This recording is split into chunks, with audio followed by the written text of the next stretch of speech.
অনেক মজা, সেই স্বাদ, এত স্বাদকে সেই স্বাদ। আসসালামু আলাইকুম, আপনারা সবাই কেমন আছেন? আল্লাহর রহমতে আমি ভালো আছি।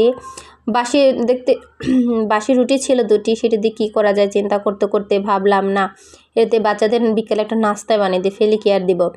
তো রুটিটা আমি রোল করে নিয়ে কুচি কুচি করে একটু কাটবো। এভাবে রোল করে নিয়ে কুচি করে কেটে গরম পানিতে আমি একটি বলক দিয়ে নিব।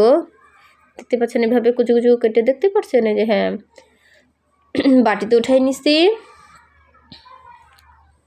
আর আমার ভিডিও যদি আপনাদের ভালো লাগে কমেন্টস করবেন, শেয়ার করবেন, সাবস্ক্রাইব করে দিবেন।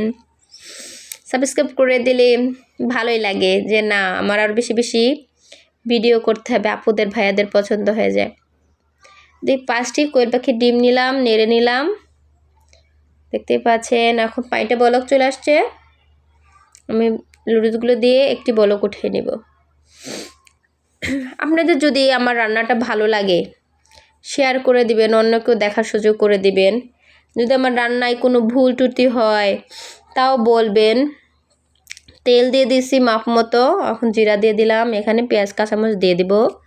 পেঁয়াজ কাঁচামরিচ ভাজা হয়ে গেলে এক সাইডে রেখে আমি ডিমটা এক সাইডে দিয়ে দেব।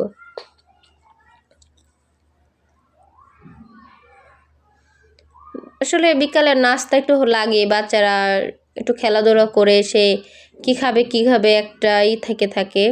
তো বিকালে ভাবে একটু নাস্তা বানাইলে ভালোই হয়, বাচ্চারা খেতে খুব মজাই করে খাবে ইনশাল্লাহ। অনেক মজাও হয়েছিল। ভেঙে নিচে আমি পাস্তাটি দিয়ে দিলাম, খুবটা সময় লাগবে না, ঝটফটি করে ফেলবো।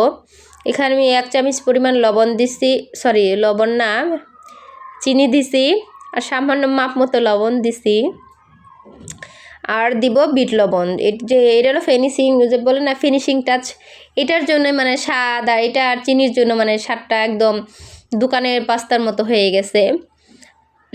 আমি ধনেপাতা পরে দিছি, এখানে দিতে তখন মনে নাই, পরে এটা ডিফেন্সের ভিডিও করা হয় না, তার জন্য একদম মনে থেকে কষ্ট আর কি, সরি বলি। আর আমার জন্য 1 কাপ চা করলাম, দেখতে পাচ্ছেন এরকম হয়েছে। চা আমি ছোটো একটা মানে পাতিলের বানাই, এখানে আমি একটু পানি দিয়ে দিলাম, ডাইরেক্ট একদম ঘন দুধ তো। আর এখানে আমি চিনি দিয়েছি 2 চামচ, আর ছোটো 1 মুখা আমি দিলাম চা পাতা। আমি চাটা বলক আসলে হয়ে যায়, আর একদম পিওর দুধ তো, আমার একদম সর পড়ে গেছে। দেখেন চাটা যে মজা হয়েছিল বিষণ্ণ।